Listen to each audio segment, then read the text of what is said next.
دیگر برادران اسلام، السلام علیکم ورحمۃ اللہ وبرکاتہ۔ دل کی گہرائیوں سے قبلہ پیر صاحب کا شکر گزار ہوں کہ ہمیشہ کی طرح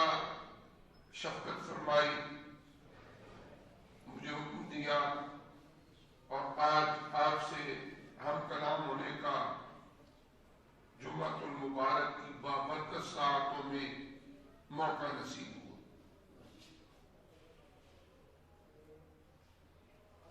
آج جس طرح آپ نے اشتہار بھی ملاحظہ کیا ہوگا، جس موضوع پر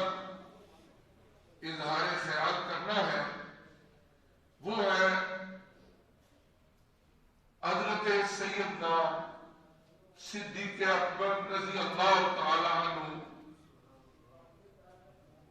آپ کے حضور نذرانہ عقیدت و محبت و خلوص پیش کرنا ہے۔ آج جس دور سے ہم گزر رہے ہیں یہ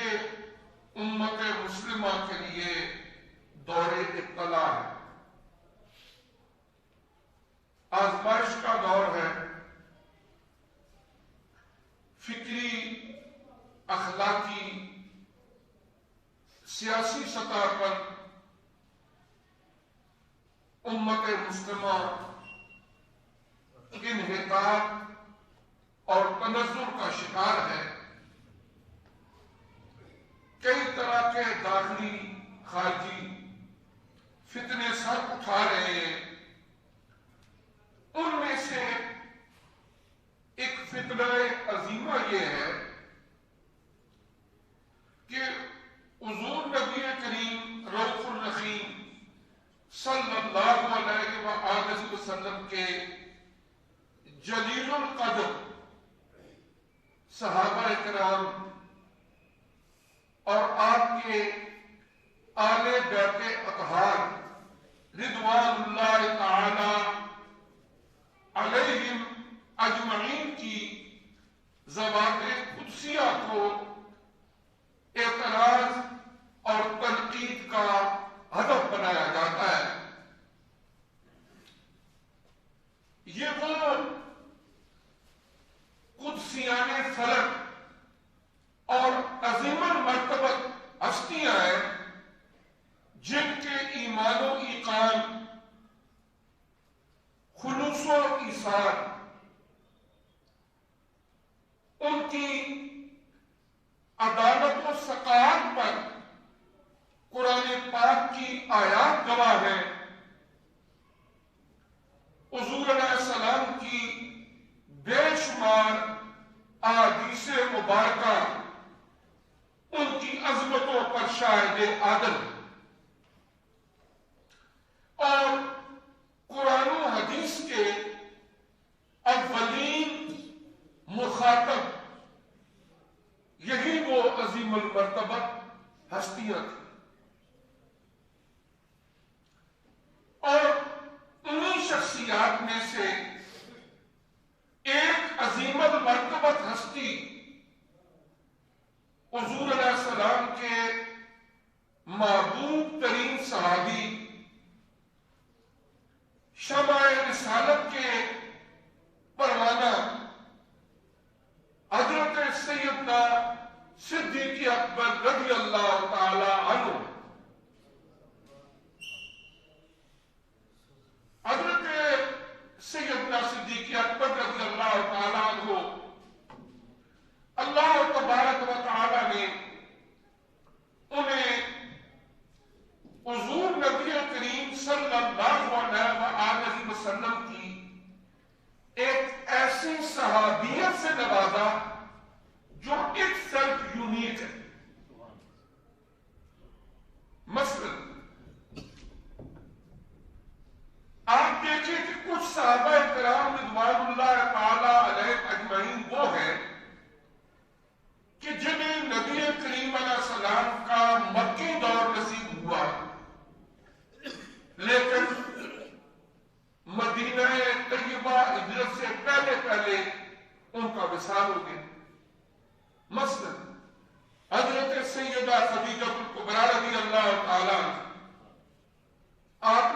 دور پایا،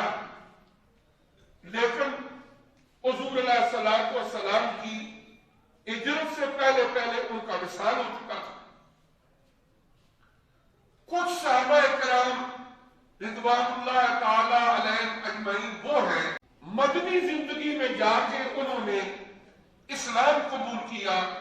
مثلا حضرت عبداللہ ابن سلام رضی اللہ تعالیٰ عنہ،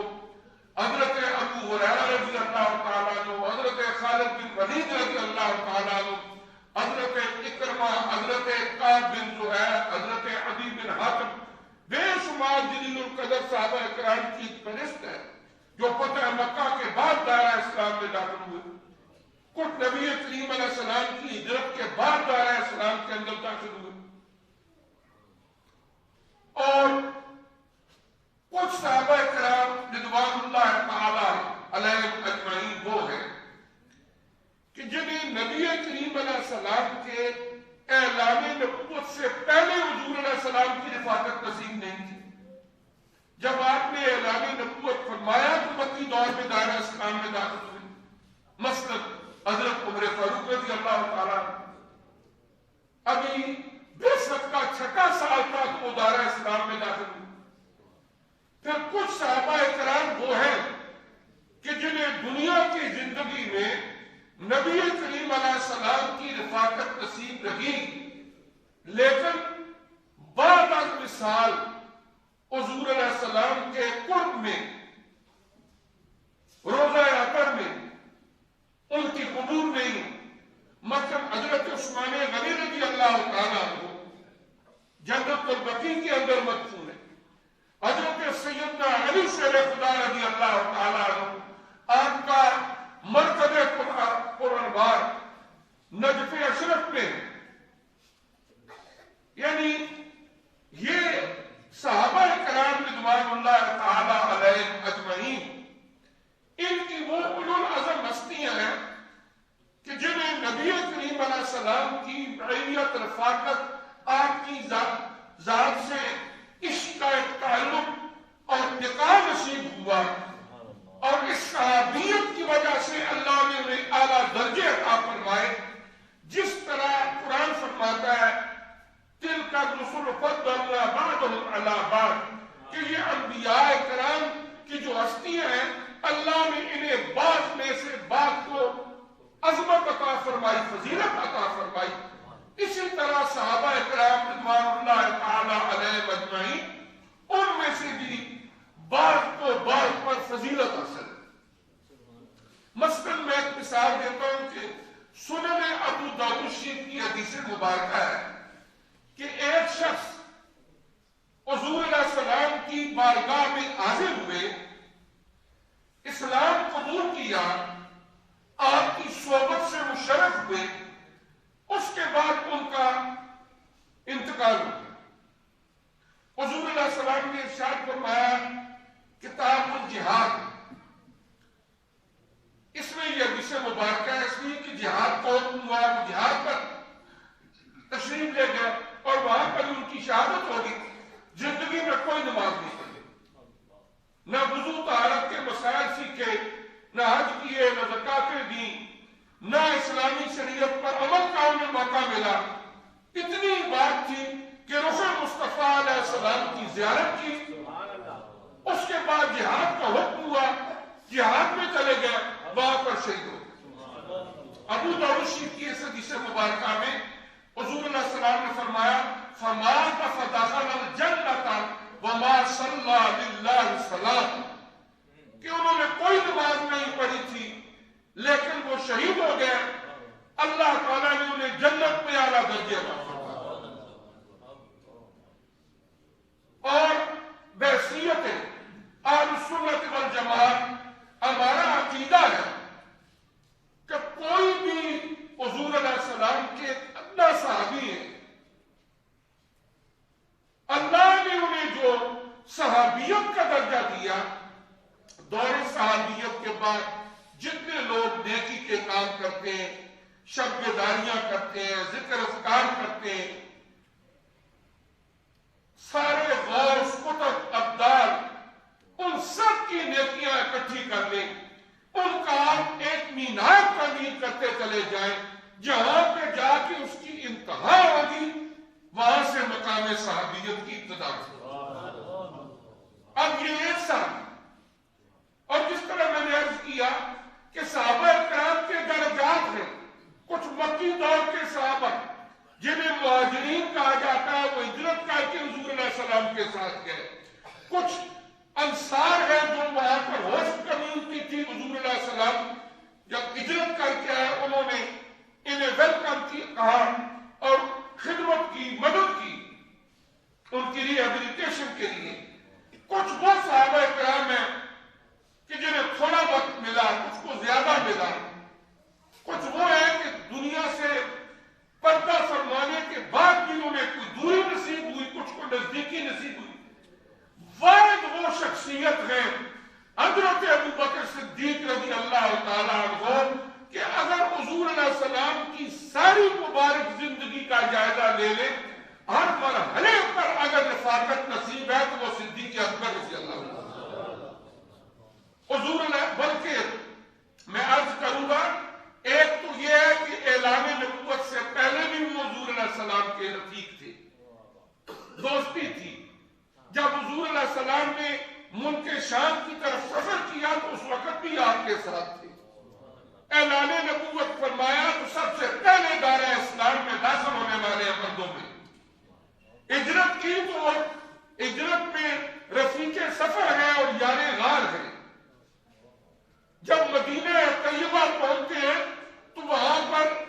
غزوہ بدر سے لے کر حضور علیہ السلام کے وصال مبارک تک ہر غزوہ میں جو شریف شخصیت ہمیں نظر آتی ہے ان کا نام ہے حضرت ابوبکر صدیق رضی اللہ عنہ۔ حضرت ابوبکر صدیق رضی اللہ تعالیٰ عنہ ہر مرحلے پر، بلکہ یہاں پر میں ایک بات عرض کروں گا کہ عالم اربعہ میں بھی حضرت ابوبکر صدیق رضی اللہ تعالیٰ عنہ حضور نبی کریم صلی اللہ علیہ وآلہ وسلم کے ساتھ تھے۔ اس کی دلیل حضرت سیدہ عائشہ صدیقہ رضی اللہ تعالیٰ عنہ راویہ ہے، اور بخاری شریف کی کتاب احادیث الانبیاء، بخاری شریف کی یہ روایت ہے کہ حضور علیہ السلام نے فرمایا عن عائشہ رضی اللہ تعالی عنہ قالت سمعت النبی صلی اللہ علیہ وسلم، فرماتی ہے کہ میں نے نبی کریم علیہ السلام سے یہ سنا، یقول آپ نے فرمایا الارواح جنود مجندہ، کہ جو روحیں ہیں اللہ نے پیدا کی ہیں یہ ایسے ہیں جیسے فوج کا ایک لشکر ہوتا ہے، اس طرح اللہ نے روحوں کو پیدا کیا۔ فما تعارف منها ائتلف وما تناکر منها اختلف، کہ عالم ارواح میں جو روحیں آپس میں رفاقت رکھتی تھیں جب دنیا میں آئے گی اللہ انہیں پھر بھی رفاقت عطا فرمائے گا، اور جنہیں عالم ارواح کے اندر رفاقت نصیب نہیں تھی انہیں دنیا میں بھی رفاقت نصیب نہیں ہوگی۔ یہ بخاری شریف کی روایت ہے۔ تو حضرت ابوبکر صدیق رضی اللہ تعالیٰ عنہ بعثت سے پہلے، اعلان بعثت کے بعد، ہجرت، دوران ہجرت، ہجرت کے بعد، اور پھر جب وصال مبارک بھی ہو گیا تو حضور نبی کریم علیہ السلام کے ساتھ روضہ عقب میں تشریف فرما ہے۔ یہ ساری رفاقت اس حدیث مبارکہ کے مطابق جب عالم ارواح میں یہ رفاقت نصیب تھی تو پھر اللہ نے دنیا میں بھی نصیب فرمایا۔ تو حضرت علامہ اقبال رحمۃ اللہ علیہ نے جب آپ کے حضور نذرانہ عقیدت پیش کیا، امن الناس بر مولا امام آ کلیم اول سینا امام ہمت او کشت ملت را اب ثانی اسلام غار و بدر کا۔ اور فرماتے ہیں کہ حضور علیہ السلام کی حدیث مبارکہ جس نے میرے اوپر احسان کیا اس دنیا کی زندگی میں نے اس احسان کا بدلہ دے دیا، لیکن ایک شخصیت وہ ہے کہ جن کے اتنے احسانات ہیں کہ جن کے احسانات کا بدلہ کل بروز قیامت اللہ کی ذات انہیں دے گی، اور وہ ہے حضرت ابو بکر صدیق رضی اللہ امن الناس پر مولا، وہ ہمارے آقا و مولا حضرت محمد مصطفیٰ صلی اللہ علیہ وآلہ وسلم پر سب سے زیادہ احسان کرنے والے، اور پھر ہمت کشت ملت راجی اب اس امت کی کھیتی کے لیے ان کی خدمات ایسے ہی ہیں جیسے کسی بارانی زمین میں بارش برستی ہے،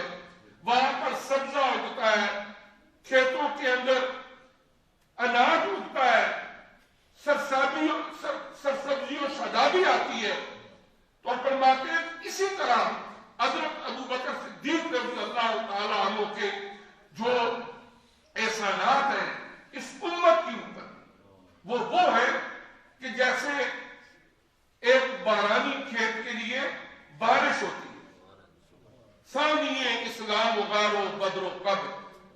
اسلام لانے کے لحاظ سے بھی ایک نبی کریم علیہ السلام کی ذات ستودہ صفات اور آپ کے ساتھ کھڑے مردوں میں سب سے پہلے اسلام لانے والے حضرت ابو بکر صدیق رضی اللہ، آپ کو صدیق کا لقب ملا اس لیے کہ جب آقا علیہ السلام کو معراج ہوئی سب سے پہلے آپ کی تصدیق کرنے والے ابو بکر، اور جب حضور علیہ السلام نے نبوت کا اعلان فرمایا تو سب سے پہلے اس نبوت مستفی کی تصدیق کرنے والے ابو بکر صدیق رضی اللہ تعالی عنہ، اور پھر میدان بدر کے اندر بھی ایک نبی کریم علیہ السلام اور دوسرے حضرت ابو بکر صدیق رضی اللہ تعالی عنہ۔ اس دفعہ اکتوبر کے آخری عشرے میں پھر اللہ نے ایک دفعہ گرم فرمایا، مجھے عمرہ کی ادائیگی کے لیے جانا ہوا، اور وہ مسجد عریش جہاں پر غزوہ بدر ہوا تھا وہاں پر بھی الحمدللہ ایک مرتبہ پھر ہماری حاضری ہوئی۔ عریش کہتے ہیں کاٹیج کو، ایک جو جھوپڑی کہہ لیں یا آج کے دور میں مارکی، ایک مارکی جو ہوتی ہے نا اس کو کاٹیج کہا جاتا ہے، وہاں پر دھوپ تھی، گرمی کا موسم تھا، رمضان المبارک کا مہینہ تھا 2 ہجری، 17 رمضان المبارک کو غزوہ بدر ہوا، تو وہاں پر صحابہ کرام نے حضور علیہ السلام کے تشریف فرما ہونے کے لیے ایک کاٹیج بنا دی کہ آپ وہاں پر تشریف رکھیں، اور حضرت ابو بکر صدیق رضی اللہ تعالیٰ عنہ ساری رات باہر کھڑے ہو کر پہرا دیتے تھے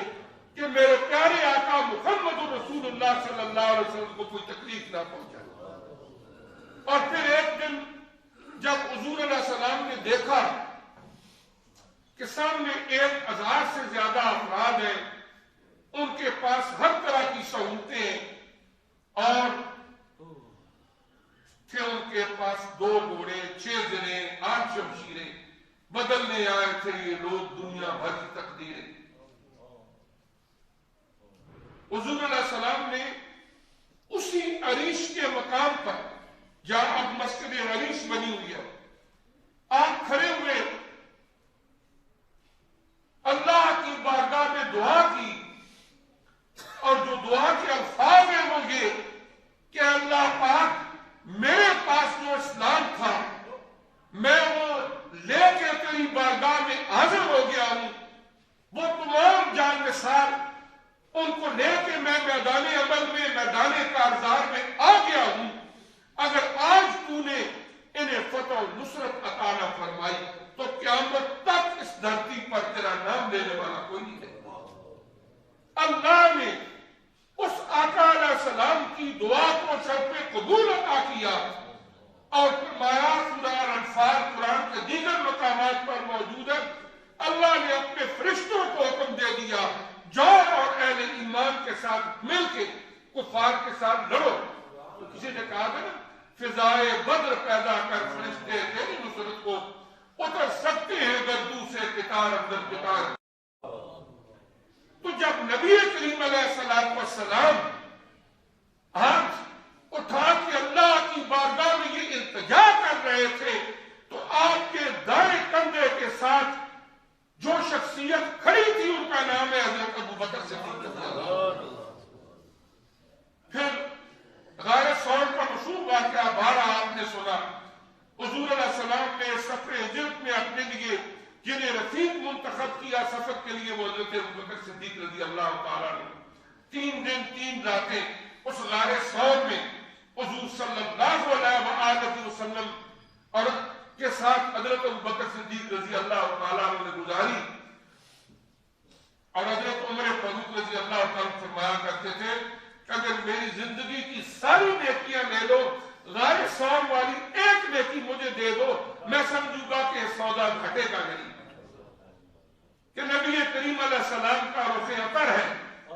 حضرت ابوبکر صدیق رضی اللہ تعالیٰ عنہ اپنی گود میں لیے حضور علیہ السلام کے رخ اقدس کی زیارت کرتے ہیں، 3 دن 3 راتیں وہاں گزر جاتی ہیں، اور پھر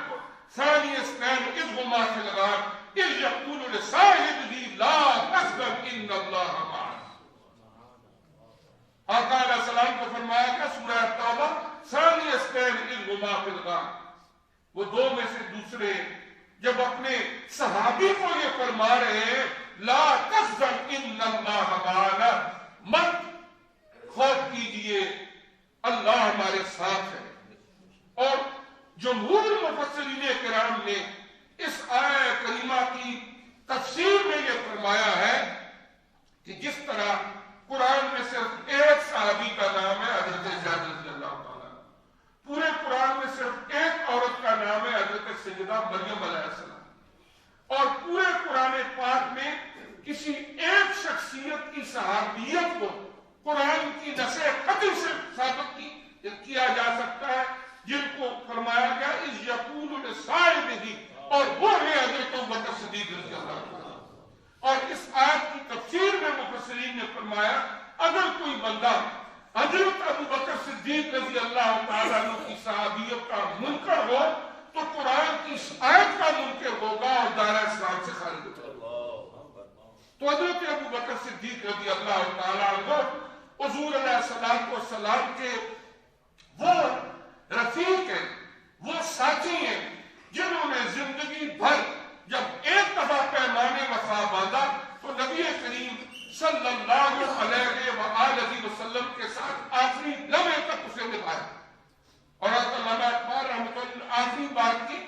ثانی اسلام و غار و بدر و قبر، اور جب نبی کریم علیہ السلام آپ کا جو